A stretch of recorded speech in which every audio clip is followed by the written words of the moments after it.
जय मल्हार, जय अहिल्या. महाराष्ट्रातील माझ्या 21 तारखेनंतर कदाचित कालचा दिवस गेला आणि आज पुन्हा एकदा आपणा सर्वांपुढे या लाईव्हच्या माध्यमातून काही गोष्टी बोलायच्या असतात.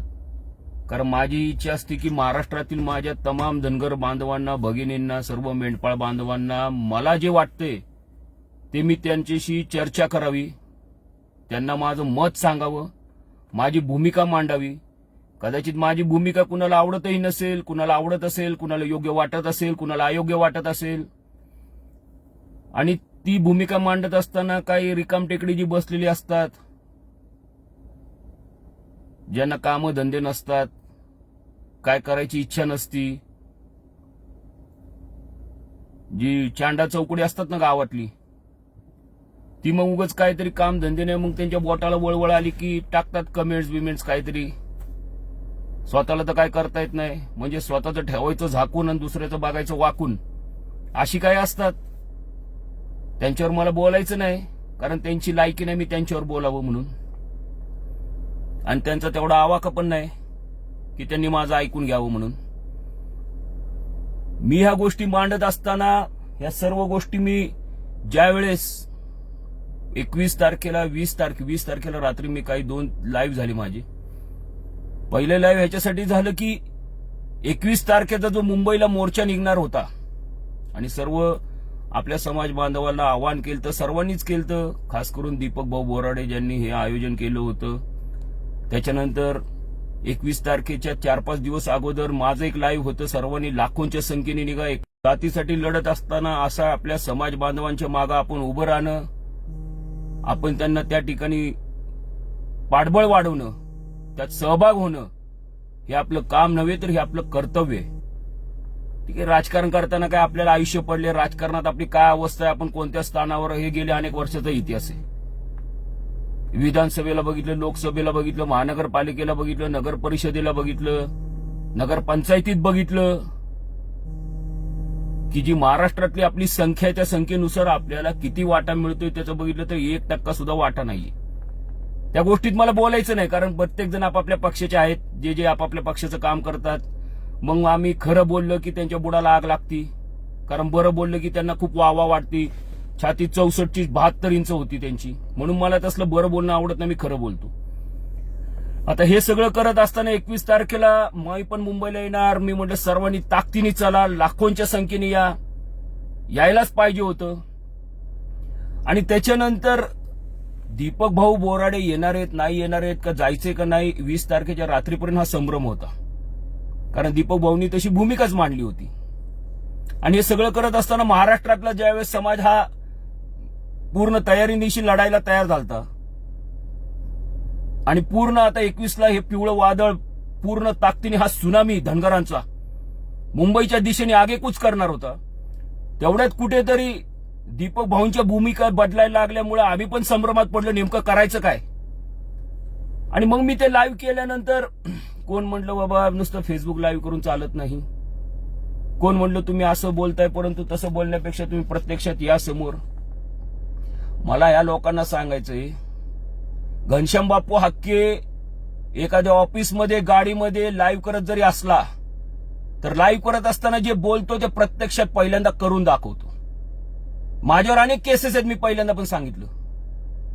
मला अनेक पोलिसांच्या नोटीस आलेल्या आहेत आंदोलनासाठी. मी एकही माझ्यावर असणारी केस, एकही असणारे माझ्यावर जेवढे पण गुन्हे दाखल झालेत, हे कधी मी स्वतःच्या स्वार्थापोटी नाही तर माझ्या जातीसाठी, माझ्या समाजासाठी केलेले, माझ्या मित्रपरिवारासाठी माझ्या अंगावर झालेले.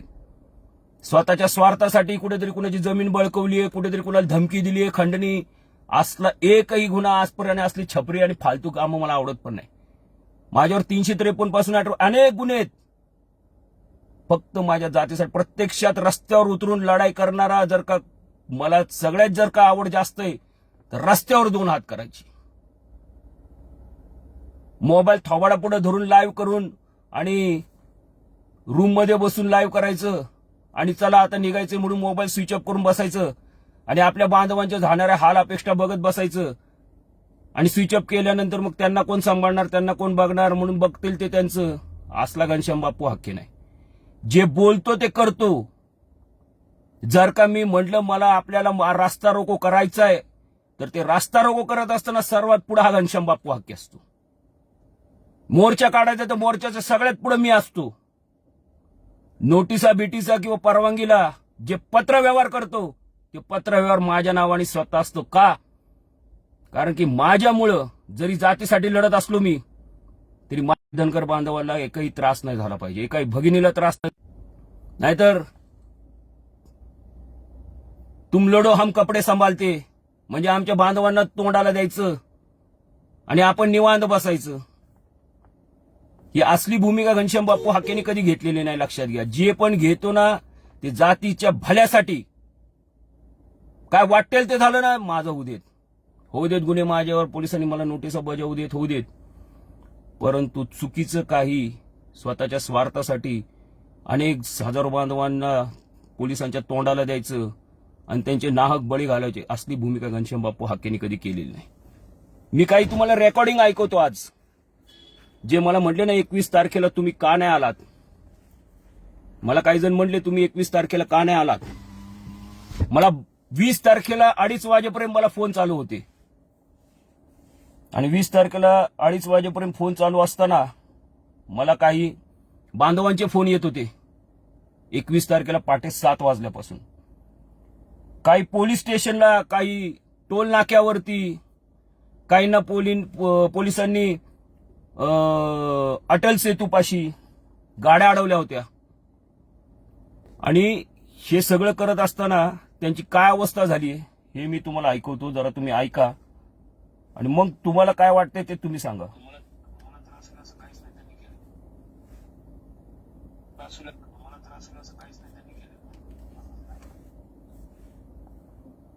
काही मी ऐकवतो तुम्हाला, त्या गोष्टी ऐका तुम्ही.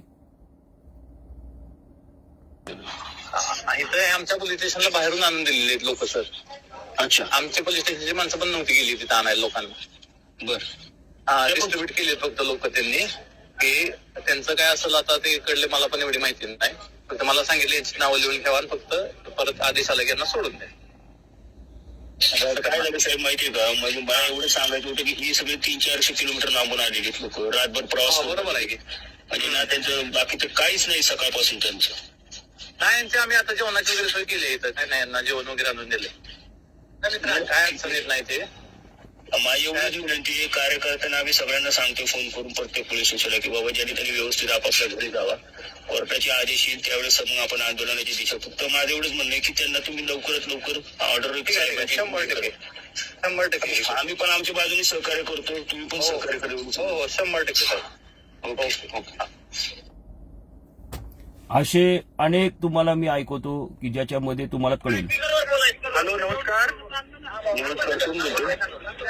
पोलीस हेड कॉन्स्टेबल सातपुते बोलतो, बोर्डा पोलीस स्टेशन. धनगर समाज संघटनेचा प्रदेशाध्यक्ष बोलतोय घनश्याम बापू हाके. नमस्कार. नमस्कार, बोला साहेब. सकाळी 7 वाजल्यापासून माझ्या समाज बांधवांना थांबवले तिथं पोलीस स्टेशन मध्ये. काय कारण समजू शकेल का? नाही सर, 7 वाजता नाही आले ते. बरं 8 वाजता 9 वाजता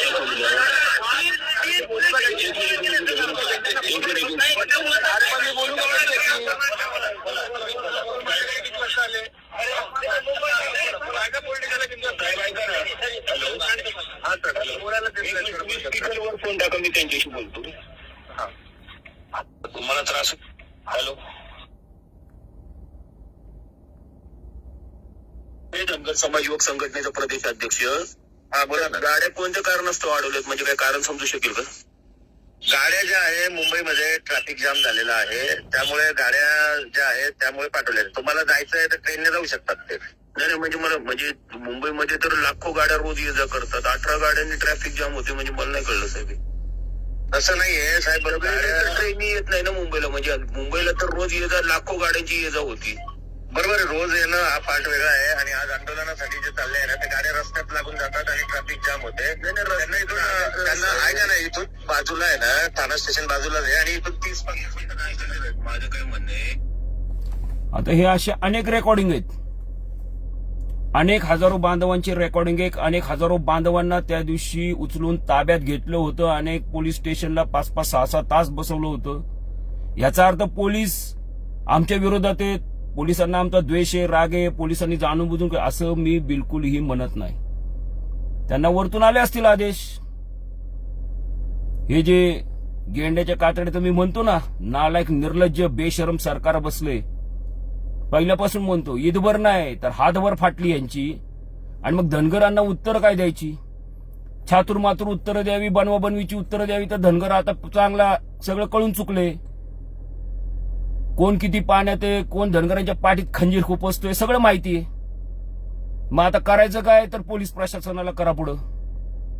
अहो, तुमच्या या पोलीस प्रशासनाने तुम्हाला वाटतं तुम्ही आमचं आंदोलन दडपू शकता? हे रंगील रांगडे धनगर आहेत. तुम्ही तरी शहरात राहता. हे आमची रानवानात दळामाळात जंगलात फिरणारे हे आमचे मेंढपाळ बांधव आहेत. कसलंही येऊ दे माचखोर जंगली जनावर एका दणक्यात कटका पाडतात. त्यामुळे ते तसलं आमच्या पुढं तुम्हाला वाटलं पोलीस प्रशासन टाकून तुम्ही आमच्या बांधवांचा आवाज दाबताल. परंतु त्या दिवशी माझं न येण्यामागचं कारण हेच होतं. मी हेच सांगतोय सर्वांना की सकाळी 7:30 वाजल्यापासून ते 2:30-3 वाजेपर्यंत हजारो बांधव होते ज्यांना सोडवण्यासाठी प्रत्येक पोलीस स्टेशनशी मी बोलत होतो, प्रत्येक पोलिसांशी बोलत होतो, त्यांना विनंत्या करत होतो, त्यांना सांगत होतो, साहेब आमचे बांधव हजारो किलोमीटरवर आले, त्यांना काय नाही, जेवणाची सोय नाही, नाश्त्याची सोय नाही, चहा पाणी नाही, आंघोळ काही नाही, त्यांचं रातभर प्रवास करून आलेत. आणि तिथं आंदोलनस्थळी पोहोचायच्या अगोदरच हजारो पोलीस उभे होते, हजारो पोलीस गाड्या होत्या, शेकडो, ज्यांना पिंजऱ्यात टाकून घेऊन जायचे ह्या पोलीस स्टेशनला, तिथं जास्त झाले त्या पोलीस स्टेशनला. आणि मग त्या पोलीस स्टेशनला रेल्वेतून उतरले की पोलीस पिंजऱ्याच्या गाडीत घालायचे, चला पोलीस स्टेशनला.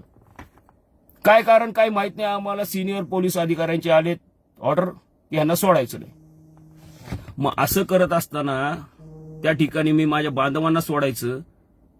माझ्या बांधवांसाठी तिथं कोण साधा वाली नाही, त्यांना तिथून सोडवण्यासाठी त्या पोलीस अधिकाऱ्यांशी बोलायला. ठीक आहे, दीपक भाऊ बोराडेंनी सकाळी केला, चलो लढना है गद्दारों से इनसे उनसे, ठीक आहे झालं.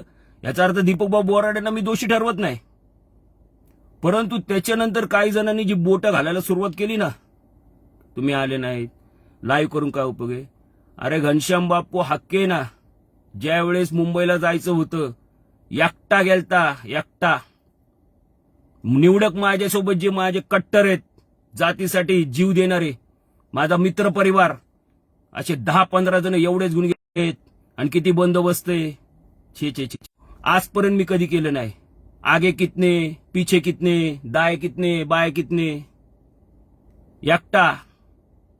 तेवढी धमक आहे, तेवढी ताकद दिलेली आहे मातेने आमच्यात, आणि तेवढा स्वाभिमान छत्रपती शिवाजी महाराजांनी आम्हाला शिकवलाय. म्हणून घनश्याम बाप्पू हक्के जे बोलतो ना तेच करतो. पांचाळ गप्पा हाणायच्या, दर 2 दिवसाला निर्णय बदलायचे. बर ठीक आहे, झाला, मुंबईला हजारो लोक आली, दीपक भाऊ बोराडे आले, नंतरून त्यांनी भाषण केलं. परंतु मला जे मी सांगतो ना, कुणाला काय वाटेल ते मी त्याचा विचार करत नाही. जे मला वाटतं, मला पटतं तेच मी बोलतो. नाही पटलं तुम्हाला पटण्यासाठी आणि माझे व्ह्यूज वाढण्यासाठी जरूरतच नाही हो मला. काय आपण मिळवलं? काय मिळवलं? काय हजारो बांधव निघाले होते.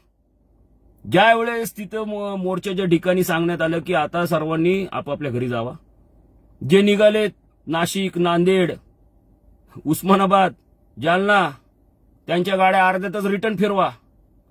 यातला एकही बांधव मला पेट्रोलसाठी पैसे द्या, मला जेवणासाठी पैसे द्या, मला ह्याच्यासाठी पैसे द्या, खाय प्यायला, जे चालते ते स्वतःच्या हिमतीने, स्वतःचा स्वखर्चाने आलते, स्वतःच्या खिशाला झळ पोचून आलते. त्यांनी विचार नाही केला मला जालन्यापासून मुंबईला जायचंय, मला नांदेड पासून मुंबईला जायचंय, मला किती खर्च होणार आहे, माझा कामधंदा बुडणार आहे. करोडो रुपयाला माती करून ते त्या दिवशी मुंबईला आलते सगळेजण. 10,000 काय लोक ज्यावेळेस मुंबईमध्ये पोहोचलेली त्याच्या डब्बल माणसं रस्त्यात होती. पण आपण ह्याच्यातून साध्य काय करतोय? याचा अर्थ दीपक भाऊ बोराडे चुकीचे आहेत असं मी म्हणत नाही, ते त्यांच्या पद्धतीने. पण तुमची जी त्या ठिकाणी जी रणनीती होती ती कुठेतरी कुचकामी ठरली असं मला वाटतं. का? एक मंत्री नाही, एक आमदार नाही, एक प्रकाश अण्णा शेंडगे, विकास महात्मे अशी काही निवडक मंडळी दिसली मला. बाकीचे कुठे गेलते? एक जण नाही यावं तिथं. मग आपण जायचं, त्याच्या घोषणा द्यायच्या, झेंडे फडकवायचे, भांडरा उधळायचा, छाताडावर बसतो, नरडीचा घोट घेतो, थाया थाया नाचतो सरकारच्या. हे नुसतंच हे बोलून काय होणार हो? आणि मग चालायचंच होतं ना, तर मग तिथून उठायचं नव्हतं शेवटपर्यंत. आपण काय होईल ते होईल. या नोटिसा बिटीसा असल्या किती नोटीस आहेत हो या राज्यकर्त्यांवर. हे पक्षाचे नेत्यांना ज्यावेळेस यांच्या पक्षाच्या ज्यावेळेस निवडणुका निघतात प्रचाराच्या, चौका मेन चौकात सभा घेतात, मेन रस्त्यावरून रॅली काढतात, का नाही गुन्हे दाखल होत त्यांच्यावर. परवा दिवशी महानगरपालिकेच्या निवडणुकीच्या दिवशी अनेक नेत्यांचे आम्ही स्वतः डोळ्याने 5-5 तास ट्रॅफिक जाम. रस्त्याने काय तर यांची रॅली निघाली, प्रचार रॅली निघाली यांची. का त्यावेळेस का नाही तुम्हाला वाटलं त्यांच्यावरती गुन्हे दाखल करा, आयोजकांवर गुन्हे दाखल करा? तेव्हा नाही नोटिसा पाठवता आल्या, तेव्हा नाही गाड्या अडवता आल्या. पूर्ण ट्रॅफिकचा बोज वारा करून सगळे तुमचे कायदे धाब्यावर बसून ज्यावेळेस यांनी एवढ्या मोठमोठ्या रॅली. आणि धनगरांचा मोर्चा नक्की टाका नोटीस, पकडा त्याला, टाका आतमध्ये. अहो आमची वयस्कर 50-60 वर्षाचे आमचे बांधव गृहस्थ वयोवृद्ध यांना सुद्धा तुम्ही त्या ठिकाणी 5-6 तास बसवलं. मी मनापासून धन्यवाद त्या पोलीस प्रशासनाला देतो की ज्यांनी स्वखर्चाने नाश्ता पाना चहाची आणि जेवणाची सोय केली बांधवांसाठी. आमची स्वखर्चाने केली. काय आमचे बांधव असे होते की त्यांनी त्या ठिकाणी स्वतः त्यांना जे पाहिजे ते सर्व आणून दिलं. पाण्याची सोय केली, जेवणाची सोय केली, नाश्त्याची सोय केली. काय त्यांचा स्वार्थ होता? काय त्यांना वाटत होतं? त्यासाठी केलं त्यांनी? स्वतःचा फायदा होता त्यांचा, खिशाला एवढी झळ पोचून. अरे पण ज्यासाठी आपण हे करतोय, जो आपला उद्देश आहे, तू असाच मग रेंगाळत दरवेळेस ना हेच भिजत घोंगड्यावर घोंगडं टाकायचं. आणि पुन्हा 8-10 दिवसांनी कोणतरी उठणार, चलो दिल्ली, चलो मराठवाडा, चलो नागपूर, चलो मुंबई. अरे काय खेळ चालवलाय हा? काय फिरायला टूर निघाली आपली? घ्या 5-50-100 बांधून चला फिरायला, मुंबईला जाऊ, गेट ऑफ इंडिया जाऊ, भेळपुरी खाऊ, बोटीतून फिरू. काय हाल झाले ना त्या बांधवांचे, बघवलं जात नव्हतं. मला अक्षरशः मला 7 वाजल्यापासून पाटेच्या मी एक टाइम मला एक पण असं सेकंड नाही की माझा फोन बंद आहे. प्रत्येकाचे फोन. बरं अशा वेळेस त्या ठिकाणी ज्यांनी हे आयोजन केलं, ज्यांनी म्हणजे समाजातच आपल्या जातीच्या आरक्षणासाठीच, आपण तुम्ही त्यावेळेस हे नियोजन करायला पाहिजे होतं की ह्या बांधवांना उद्या मुंबईत पोलीस अडवणार, टोल नाक्यावर अडवणार आहेत, गावामध्ये अडवणार आहेत, रेल्वेतून आले तरी अडवणार आहेत. सेनापती जो असतो ना, सेनापती असा असतो, लाखोंचा हजारोंचं सैन्य असू, पहिल्यांदा तलवार भिळवलायला सेनापती पुढे असतो. सेनापती असं करत नाही, तलवार मॅन करून मागं बसतो आणि सैन्यानं म्हणतो भिडा, आणि 500-500 सैन्य कापल्यावरती मग तलवार घेऊन पुढे येत नाही. हे कुणाला उद्देशून मला बोलायचं नाही, पण जे खरं आहे ना ते मी बोलतो.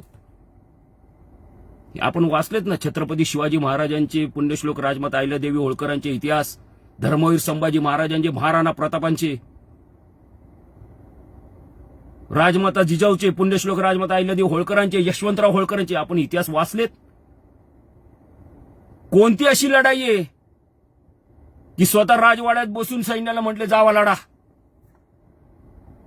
आणि मग असा इतिहास असताना तुम्ही आम्ही मात्र सैन्य निघाले युद्धाला, सेनापती गायब.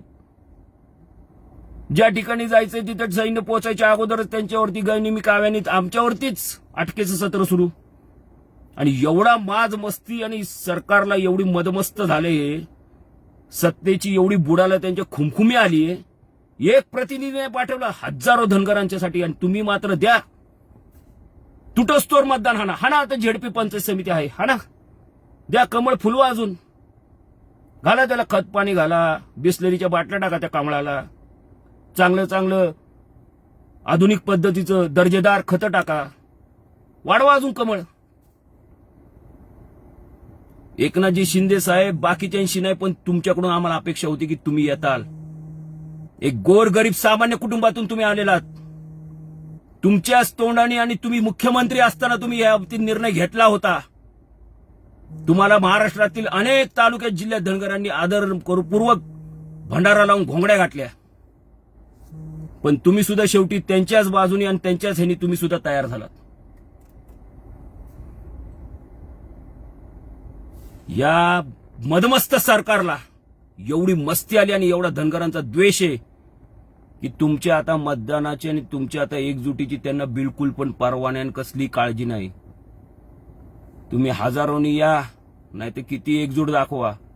आम्ही आमच्या मदमस्त जी खुमखुमी आलीये, मस्तवालपणा आलाय, माज चढलाय, तो माज आम्ही कायम तुम्हाला दाखवू. अशा मगरुरीत आणि अशा मस्तीत हे सरकार आता जगायला लागले.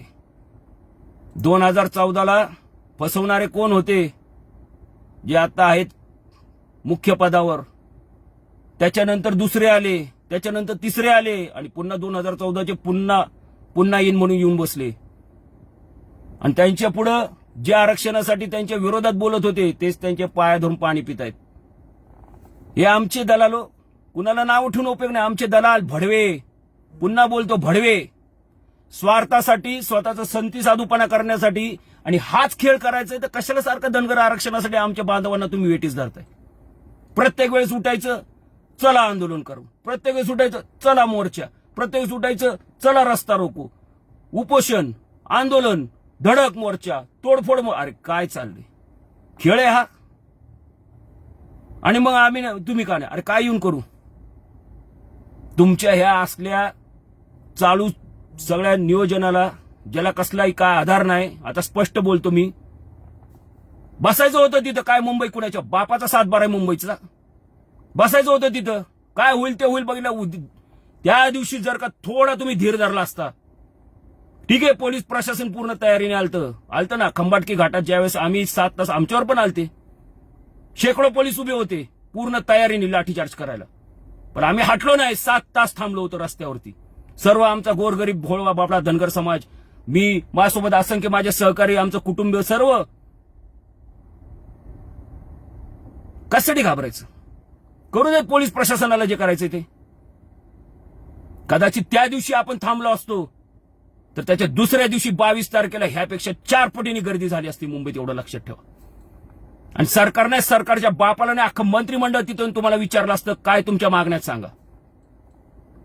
पण आपलं चालू, घ्या निवेदन, द्या त्यांना, घ्या त्यांचं पत्र, घ्या आपल्याकडे, सही करा, दाखवा मीडियाला.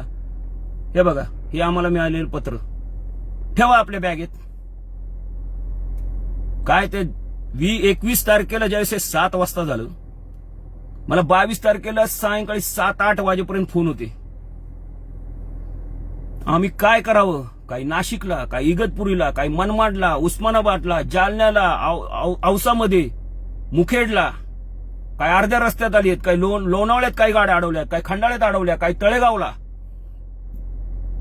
आणि त्यांचं एकच, आम्हाला अडवलंय, कुणाला आम्ही फोन करायचा? तुमचं आम्ही लाईव्ह बघितलं, तुमचा नंबर आम्ही तुम्हाला फोन करतोय पोलिसांना, तुम्ही सांगा आमच्या गाड्या अडवल्यात, आम्हाला तिथं त्या ठिकाणी नोटिसा देत आहेत, आम्हाला त्या ठिकाणी ताब्यात घेतले, पोलीस स्टेशनला बसवले, आमच्याबरोबर काही भगिनी आहेत, आमचे वयोवृद्ध लोक आहेत, वयस्कर लोक आहेत. कोण यांना सोडवणार होतं? अहो, जर का युद्ध करत असताना ना सरसेनापतीचं काय ध्येय नियम असतात. माझं काय झालं तर चालेल, पण माझ्या काही सैन्याला मी बिलकुल पण त्रास होऊन देणार नाही. ही आजपर्यंतचा इतिहास आहे. अनेक आंदोलनं आम्ही देखील केलेली आहेत, पण माझ्या कधी कार्यकर्त्याच्या अंगावर मी कधीच त्याला एकटा सोडून आम्ही रणभूमीतून निघून गेलो नाही. कारण जे होईल ते पहिलं माझं आणि मग माझ्या कार्यकर्त्यांचं, माझ्या सहकाऱ्यांचं, माझ्या समाज बांधवांचं, माझ्या मित्रपरिवाराचं. स्वतःचं कातडं वाचून दुसऱ्याचा बळी देणारी अवलाद घनश्याम बाप्पू हक्केची नाही. घनश्याम बाप्पू हक्के हा असा आहे की पहिल्यांदा स्वतःला काय व्हायचं ते करीन, स्वतःला काय व्हायचं ते आपल्या अंगावर घेईल. माझ्या सहकार्यांपर्यंत पोहोचायचं, तुम्हाला तिथपर्यंत जायची जरूरत पण पडणार नाही. आणि मग मी बोललो की तुम्ही आला नाही, तुम्ही फुकट सोशल मीडियावरती लाईव्ह मध्ये. अरे लाईव्ह मध्ये मी कशासाठी बोलतो माहितीये का? मला माझ्या बांधवांपर्यंत पोचता यावं म्हणून. माझी इच्छा असती महाराष्ट्रातल्या प्रत्येक माझ्या धनगर समाज बांधव, माझा मित्रपरिवार, माझे मेंढपाळ बांधव, माझ्या भगिनींपर्यंत मला माझा आवाज पोचता यावा, त्यांचं मत जाणून घेता यावं, त्यांच्याशी संवाद साधता यावा, बाकी काय नसतं. आणि माझं म्हणणं कदाचित त्यांना पटत असेल नसेल, पण पटतं म्हणून ते माझा लाईव्ह मध्ये व्हिडिओ बघत असतात, ऐकत असतात. ठीक आहे, काहींना नाही पटत म्हणून मी काय त्यांना शिव्या नाही घालत. ठीक आहे, तुम्हाला नाही पटत तुम्ही माझ्याशी फोन संपर्क करा, सांगा मला चुकतंय तुझं, मी असं नाहीये, मी करतो म्हणजे मीच बरोबर. एखाद्या 15 वर्षाच्या 10 वर्षाच्या मुलांनी जरी मला सुचवलं ना की बापू तुमचं हित हे चुकतंय, तुम्हाला असं करायला पाहिजे, तरी तेवढी ऐकून घ्यायची माझ्यात कुवत आहे, तेवढी ताकद आहे, तेवढी सहनशीलता आहे. मी करेल तेच कायदा, मी करेल तेच खरं. आणि आता ह्याच्या पुढे जर का आंदोलन आपल्याला करायचं असेल, सर्व माझ्या जे पण आंदोलन करते, जे पण मोर्चाचे पुढाकार घेत आहेत, मला त्यांना विनंती आहे, हा समाज काबाड कष्ट करणारा गोरगरीब, कुठेतरी जाऊन एक दिवसाचं आपलं कसं गुजारा होईल या हिशोबाने काम धंदे करून जगणारा हा समाज आहे. बलाढ्य आर्थिक बाजूनी गडम गच्च असा आमचा समाज नाहीये. तुम्ही दरवेळेस जर का काहीतरी सांगून नेताल, काहीतरी तिथं करताल आणि परत चलो आपने अपने घर में, तर हे सगळं करत असताना मला आता ह्याच्या पुढे एकच सांगायचं की बांधवांनो, निर्णय तुम्ही घ्या. आता मला कुणावर टीका करायची नाही, पण हेच जर का असं करायचं असेल दरवेळेस, तर कशाला आंदोलन करताय तुम्ही? फक्त दाखवायला, आपण फक्त झेंडे फडकवायला फडकू ना, जयंतीत देखील झेंडे आपण फडकू ना, भंडारा देखील उधळू, महाराष्ट्रात जाऊ दे, ज्यावेळेस ही अंमलबजावणीचा GR निघाला अख्खी मुंबई पिवळी करून टाकू. परंतु ती लढायची तर ताकद पहिल्यांदा तयार होऊ देत. तेवढं आपलं सैन्यामध्ये तसं तुम्हाला सेनापती तर भेटला पाहिजे. आता ह्याच्या पुढे जर का तुम्हाला लढाई करायची असेल आणि कुणाला जर का ह्याच्यामध्ये पुढाकार घेऊन करा, आम्ही तुमचे कार्यकर्ते म्हणून तुमच्या मागे तुम्ही सांगाल ते काम करू, फक्त आमच्या जातीसाठी. परंतु आता जर का युद्ध जर का करायचं असेल तर एक तर जिंकायचं, नाही तर शत्रूचा नायनाट करून यायचा. ह्या हिशोबाने लढायची तयारी असेल तरच आता याच्या पुढं ह्या आंदोलनाच्या युद्धामध्ये सर्वांनी सहभागी व्हा. माझं आता तुम्हाला खुलं आव्हान आहे. आणि आता मुंबईकडे जायचंय, दिल्ली लांब राहिली, दिल्लीचा कोणी विचार पण करू नका. आता मुंबईला जायचंय तर हजारो नाही, लाखोंच्या संख्येने तेवढी तयारी असेल तुमची, आहे तुमची तेवढी धमक. परंतु मला एक सांगायचंय की आजच्या या आंदोलनामध्ये 21 तारखेच्या सगळ्यात जास्त जर का कुठली जर का एकजूट दिसत होती तर ती मराठवाड्याची. हे जाहीरपणे मी सांगतो. अख्ख्या पोलीस प्रशासनातील आधी गुप्त वार्ता हा विभाग असतो, कुणालाही विचारा तुम्ही, कुठलाही आपल्या समाज सगळ्यात जास्त ताकद मराठवाड्याची होती. का बरं पश्चिम महाराष्ट्रातून का नाही आले आपले बांधव? आता तुम्ही म्हणता तुम्ही तरी कुठे आलता, बरोबर ना? आता सुरू होईल ना थोड्या वेळात, तुम्ही तरी कुठे आलता? अरे बाबा, जर का सगळेच आज जाऊन बसले असते तर आपल्या ह्या बांधवांना सोडणार कोण? ह्यांची कोण मदत करणार? 6-6, 7-7 तास यांना आतमध्ये ठेवलेलं कोण? त्यांना काय उत्तर देता येत होतं? काय सांगणार? बरं, दुसरं तुम्ही रिसिव्ह कॉपी जी देताय पोलीस प्रशासनाला, तिथं कमिशनरांना, की आम्हाला परवानगी मिळावी, आणि त्याच्यावर त्यांनी रिसिव्ह तुम्हाला कॉपी दिली. आपले बांधव पण का असे वेड्यागत वागतात मला माहितीच नाही. ती कॉपी तुम्ही सरळ सोशल मीडियावर टाकताय, परवानगी मिळाली, चलो लोडो. अरे काय, एवढं तर आपल्याला कळायला पाहिजे, परवानगी कशाला म्हणतात, रिसिव्ह कॉपी कशाला म्हणतात. आणि हे जे असलं काहीतरी लोकांमध्ये गैरसमज पसरवत आहेत, ह्याच्यामुळे आपला भोळा बाबडा समाज पण भरकटत जातो. मग माझा अनेक म्हणजे महेश बिडगरशी, बहिराम तात्या कटके, अक्षय आटोळे, अनेक विष्णू कुराडे, आमचा भरपूर असे महाराष्ट्रातली सगळ्यांशी माझी सारखी चर्चा होत होती. तिथली काय परिस्थिती, तिथं काय झाले. आझाद मैदानावरती हजारो लोक जमली आहेत, कोणच बोलायला नाही. ना तिथं लिगली वकील टीम आहे, ना तिथं कोण बाबा त्यांचं अजून कोण बाबा सहकार्य आहेत आपले ह्या आरक्षणाच्या ह्याच्यात बाबतीत बोलणारे, काहीच नाही. पोलिसांनी चारही बाजूनी वेढा टाकलाय आणि आमचा समाज त्याच्यामध्ये फसलाय. काय करायला पाहिजे होतं अशा वेळेस तुम्हीच सांगा. माझ्या बांधवांना सोडवणं, माझ्या बांधवांना त्या पोलिसांच्या ताब्यातून सोडवणं हे माझं पहिलं कर्तव्य होतं, जे मी केलं. रात्रीच्या 6-7 वाजेपर्यंत कदाचित मी त्या मोर्चात आलो असतो तर मला फोन घेता आले नसते आणि हे बांधवांना कोण वाली राहिला नसता. हजारो बांधव होते पोलीस ठाण्यात, हजारो. हे असे रेकॉर्डिंग तुम्हाला ऐकवलेत ना, असे शेकडो रेकॉर्डिंग आहेत माझ्याकडे, शेकडो. आणि एकच पोलीस प्रशासनाचे अधिकारी म्हणायचे, जे पण एपीआय होते, पीएसआय होते, वरिष्ठ पोलीस निरीक्षक होते, तुम्ही डीसीपी, जॉईंट सीपी नाही तर सीपीशी बोला, आम्हाला वरतून ऑर्डर आल्यात गाड्या सोडायच्या. अरे बाबा, देहू रोड पासून अटल सेतू, पनवेल, कळंबोली पासून वाशी टोल नाक्यापर्यंत शेकडो गाड्या पकडून ठेवल्या होत्या. बरं, पकडल्यात त्यांना सोडायचं काय तो वेळ माहित नाही त्यांना. पोलीस ठाण्यात बसवले त्यांना कधी सोडणार तो वेळ माहिती नाही.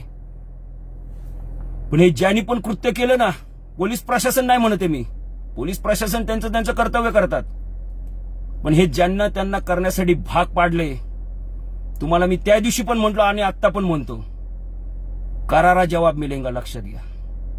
असा तुम्हाला रिटर्न परतावा मिळेल ना की परत धनगरांच्या नादी लागणार नाही. तुम्ही तर 4-4, 5-5 तास बसवलं ना, तुमची अशी अवस्था करू की तुमचं 1 नंबर आणि 2 नंबर जाणं सुद्धा महागात करू, लक्षात घ्या.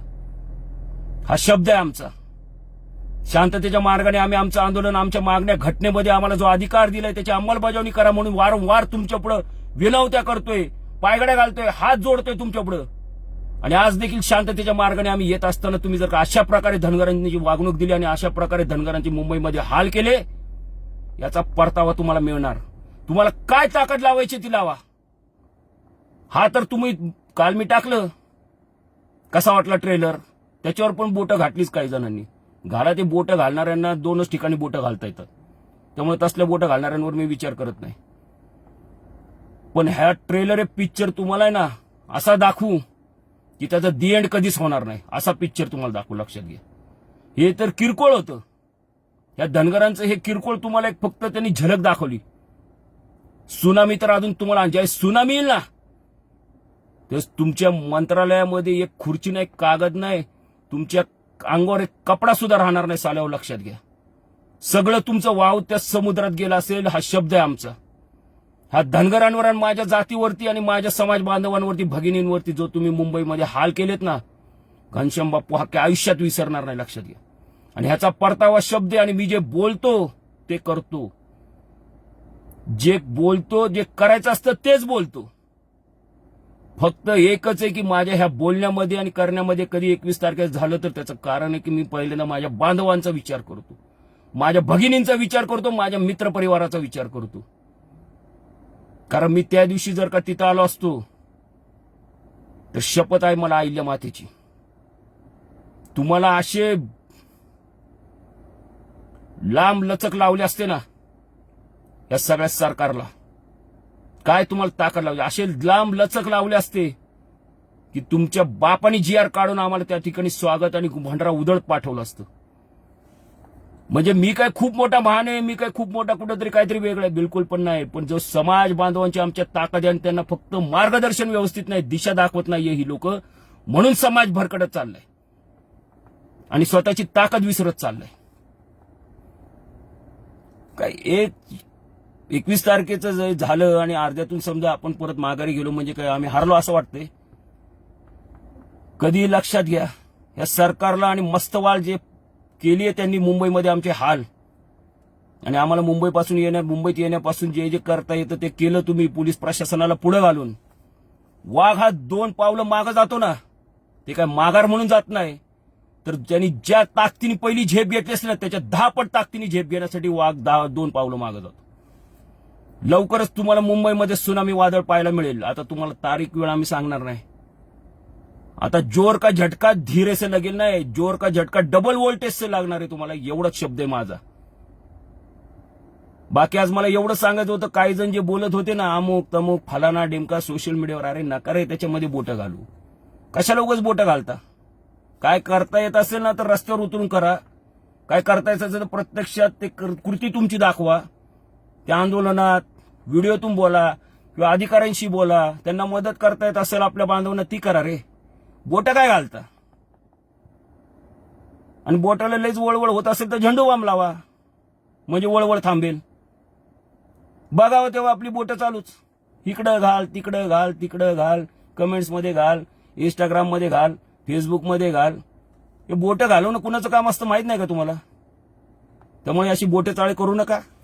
नाही तर कोणाची जास्त बोटं वळवळत असेल तर माझा नंबर आहेच, मी पाठवून देतो तुम्हाला चांगल्या क्वालिटीचं झेंडू बाम. मग ते वळवळ करत असेल तिथं लावा, म्हणजे बोटं घालायचं तर बंद होईल. त्यामुळे असले छपरी चाळे सोडा. काय करता येत असेल तर ते प्रत्यक्षात उतरून कृती करा. प्रत्यक्षामध्ये जातीसाठी काय करता येत असेल तर ते करा. आपला काय सहभाग देता येत असेल तर द्या. आज माझे सुद्धा व्यवसाय छोटे मोठे, माझी मुलं सुद्धा चांगल्या कॉन्व्हेंट कॉलेजमध्ये, आता मोठ्या कॉलेजमध्ये शिकतात. मला या धनगर आरक्षणामध्ये बघितलं तर काय त्याच्यावर माझ्या मुलांना काय शिक्षणामध्ये मोठे अधिकारी होणार आहेत का मला 4 कॉन्ट्रॅक्ट मिळणार आहेत? फक्त ज्या जातीत मी जन्मलो त्या जातीसाठी काहीतरी करणं हे माझं कर्तव्य आहे. छोटा मोठा माझा सुद्धा खारीचा वाटा त्यात असावा म्हणून मी झटतो, करतो, बोलतो आणि वेळोवेळी जे खरं तेच बोलत असतो. जे काही गुलामांना, काही भडवेगिरी करणाऱ्यांना आणि काही दलालांना पटत नाही. कारण त्यांना वाटत असतं हा खरं बोलतोय म्हणजे आपली केलेली दलाली सगळी उडी पडेल आणि दलाली मिळेल कशी मग परत. कारण भडवेगिरी दलाली करणाऱ्यांना कुणाशी काही देणं घेणं नसतं, त्यांना फक्त दलाली. समाजाला कसंही टाका, कुणाकडे नेऊन सोडा, काही करा, कुठेही नेऊन कुठल्याही वेशीवर टांगा, आमची दलाली द्या. 1% द्या, 2% द्या, अर्धा टक्का द्या, पण दलाली द्या. म्हणून तर वर्षानुवर्ष खुर्च्या उभत बसलेत ना सत्तेत. इकडून येऊ तिकडून येऊ, आमचीच सत्ता पाहिजे, आम्हाला काहीतरी द्यावं. दलालांचं ते काम असतं. त्यामुळे असल्या दलाल आणि भडव्यांपासून सावध राहा. आणि दलाल भडव्यांनी तरी आंदोलनापासून स्वतःला लांब ठेवावं. तुमच्या पक्षाची जाऊन काय चाटुगिरी करायची ती करा. ह्याच्यातून जर का विष कालवायचं काम केलं तर तेच विष उलट करून तुमच्या मागून असं सारलं जाईल की मग तुमचं काय हाल होतील एवढाच विचार करा. एवढं सर्वांना सांगणे. आणि घनश्याम बाप्पू हाके हा मैदानात 2 हात करणार आहे. लाईव्ह फक्त मी माझ्या भावांशी संवाद साधण्यासाठी, माझ्या भगिनीशी, मित्रपरिवाराशी मला जे बोलायचे ते मी त्यांच्याशी संवाद साधण्यासाठी बोलतो. एवढंच सर्वांना सांगायचंय. जय मल्हार, जय अहिल्या.